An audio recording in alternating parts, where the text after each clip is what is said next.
नमस्कार, मैं रजनीकांत, साथ में आप सभी का बहुत बहुत स्वागत है। बिहार की राजनीति में काफी गर्माहट आ चुकी है। बीपीएससी प्रोटेस्ट जो छात्रों का आंदोलन था, उसके बाद प्रशांत किशोर धरना प्रदर्शन कर रहे थे, उनको फिर वहां से हटा दिया जाता है। फिलहाल वो अस्पताल में भर्ती हैं और पीके की पॉलिटिक्स से प्रॉफिट किसको होना है, उस पर हम लोग सोचने पर मजबूर हो रहे हैं कि आखिर ये जो पूरी सियासी घटनाक्रम घटती है, प्रशांत किशोर को बेल मिल जाता है, तमाम चीजें होती है, कोर्ट में अड़ जाते हैं, कहते हैं बेल नहीं लेंगे, सशर्त बिल नहीं लेंगे, फिर वो तमाम चीजों को हटा दिया जाता है, फिर वो जेल से बाहर आ जाते हैं। मतलब करने का बहुत सारी से चीजें होती रहती है, पूरा घटनाक्रम बदलता रहता है और उसमें लोग एनालिसिस भी करते हैं कि आखिर पीके की राजनीति का प्रॉफिट किसको होना है।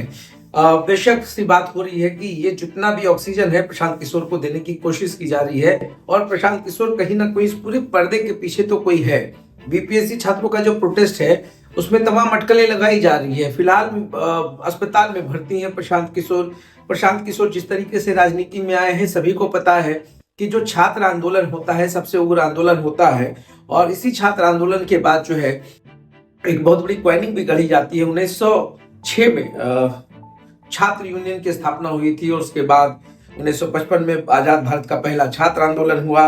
1966 के आंदोलन की वजह से चुनाव हार गई थी कांग्रेस और इन तमाम के वजहों को अगर आप तलाशेंगे तो 1974 के छात्र आंदोलन ने तो पूरे देश की सियासत बदल दी थी।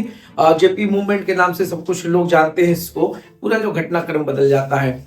मगर जो सबसे बड़ा सवाल है कि छात्र आंदोलन के बीच में जो हाईजैक करने का मुद्दा ना तो पहले हुआ था, ना 1906 की बात हो रही है, ना 55 की बात हो रही है, ना 74 की बात हो रही है। जो पूरा मूवमेंट था उसमें छात्रों की एक एकजुटता थी और उसके बाद पूरा सियासत चला था। इसमें कोई भी पॉलिटिकल पार्टीज का बहुत ज्यादा इन्वॉल्वमेंट नहीं था। तो इस बीच में प्रशांत किशोर आखिर बिहार में क्या चाह रहे हैं? प्रशांत किशोर की राजनीति कई मुख्यमंत्री के दरवाजे से होकर गुजरी है, चाहे नरेंद्र मोदी के ही काल की हम बात करें गुजरात की, तो गुजरात की कैंपेनिंग से लेकर अब तक की जितने भी कैंपेनिंग हुई, स्टेलिन से लेकर ममता बनर्जी से लेकर नीतीश कुमार से लेकर बहुत सारे लोग जो है कांग्रेस के कद्दावर नेता, हर जगह अगर पंजाब की भी बात करें तो प्रशांत किशोर रणनीतिकार के रूप में काम कर चुके हैं। तो इतना तो अनुभव उनको है, मगर अनुभव के साथ दिल्ली में जिस प्रकार से राजनीति की स्पेस खोजी गई, आपकी सरकार आई, बिहार में कोई स्पेस नहीं है। जिस विचारधारा की बात हो जाती है, नीतीश कुमार उससे ज्यादा उस पर काबिज है। दूसरी जो विचारधारा है उस पर तेजस्वी यादव या लालू यादव की जो पूरी पॉलिटिकल फाइल है वो उस पर निर्भर करती है। तो ऐसे में प्रशांत किशोर को बिहार में बहुत ज्यादा स्पेस नहीं मिल पा रहा है। तो एक तो बात हो जाती है कि मैंने बात की थी, सियासत वही रंग लाती है जिस प्रकार से एक चाय और केतली की बात होती है कि उबाल तब तक ही चाय के लिए बेहतर होता है केतली के बाहर आने तक। मगर बिहार की राजनीति में भी वही उबाल होता है। प्रशांत किशोर ने तो एक मुद्दा ढूंढ लिया है, प्रशांत किशोर के हाथ मुद्दा भी मिल गया है और बिहार की राजनीति में चमकने के लिए और चाहिए ही क्या, मुद्दा चाहिए और मुद्दा के साथ वो तमाम चीजें चाहिए, रंगत चाहिए, फ्लेवर चाहिए, सब कुछ हुआ। वैनिटी वैन पे भी बहुत सारी राजनीति हो गई है। मगर कुल मिलाकर के अगर देखा जाए तो प्रशांत किशोर एक बड़ा मूवमेंट तो ला चुके हैं।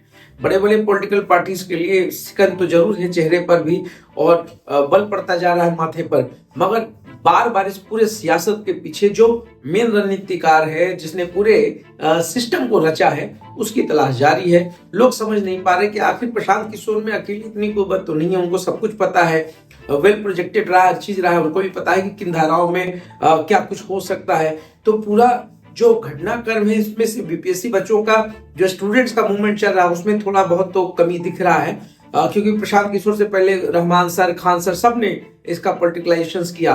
मगर सबसे बड़ी बात है कि बिहार की राजनीति में जो सबसे बड़ा स्पेस खुद तेजस्वी यादव रखते हैं वो पूरे मूवमेंट से गायब रहे हैं। कहीं भी प्रदर्शन के बीच में उनका जो एक मौजूदगी होना चाहिए वो नहीं दिखा है। तो प्रशांत किशोर को संजीवनी दे कौन रहा है बिहार में? बीजेपी दे रही है या जदयू दे रही है? ये था प्रश्न है और बहुत बड़ा प्रश्न है कि प्रशांत किशोर के अकेले बूते की बात तो नहीं है। जिस वैनिटी वैन के पीछे बात ये सामने भी आ रही है सूत्रों के हवाले से कि किसी बीजेपी सांसद, पूर्व सांसद की वो वैनिटी वैन रही है, उनकी अच्छी दोस्ती रही है।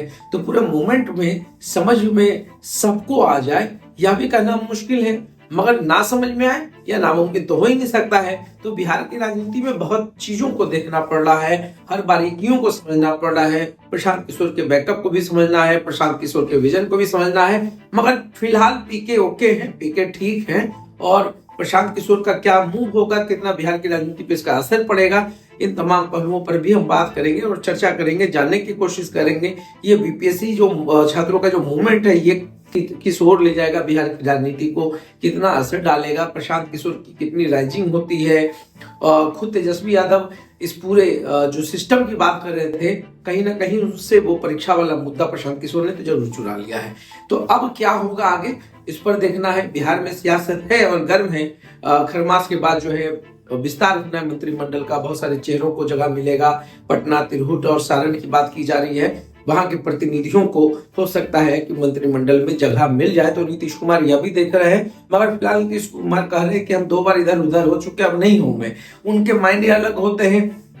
हालांकि शांति जो बनी हुई थी, जो एकदम शांत विचारधारा में नीतीश कुमार चल रहे थे, चुप्पी थी, उस पर तो संशय सभी को लगा हुआ था कि जब जब वो खामोश होते हैं सबकी धड़कनें तेज हो जाती हैं। मगर इधर बहुत ही जॉली मूड में है और कह भी रहे कि बहुत इधर उधर हो गए, इधर उधर नहीं होंगे।